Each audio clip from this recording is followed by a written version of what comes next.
I'm also a 4-time sexual assault survivor. A 4-time sexual assault. 4-time Jesus. A survivor of child abuse, survivor of physical abuse, emotional abuse. You heard a little bit of that. The sexual assault, did that come from family members or strangers? No. So my first encounter was the stepfather. He approached me when we moved to Philadelphia. I was about 11, 12-ish, and my mom was gone that day.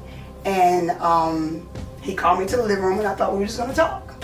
And we sat on the couch, and next thing you know, he approached me and said he wanted to have sex with me. And I said, huh? And But did you even know what that was? No. I mean, I was playing on catch a girl, get a girl games. I just wanted a boy to come kiss me. Even the church kids, we were bad church kids. Because I was born and raised in church. So, and he said, my mom said it was okay. And so he proceeded to lay me on the floor and do his business. And my sister was in the bed. I have a sister who has cerebral palsy. My baby girl, my sunshine, we're 5 years apart. So that's her dad. And after he finished his stuff, and I said, this don't feel right, and this doesn't seem right.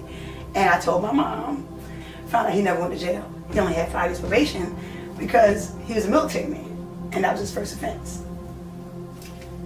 That's the first offense. Don't excuse the behavior. Second time, she was already messing with the second guy, which is my brother's father.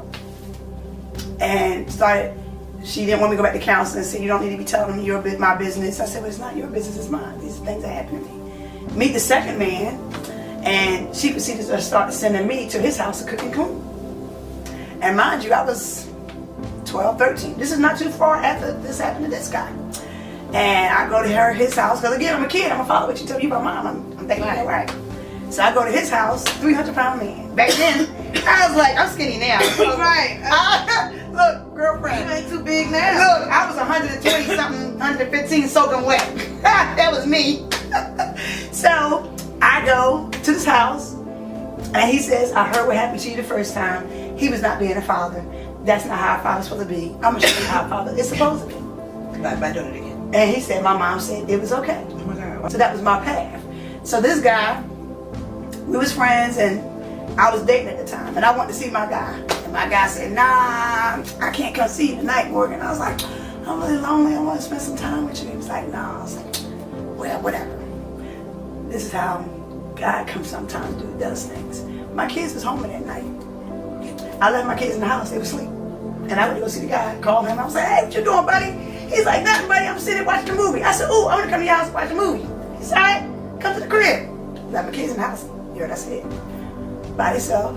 I get to his house. We sit on the couch. And we chill.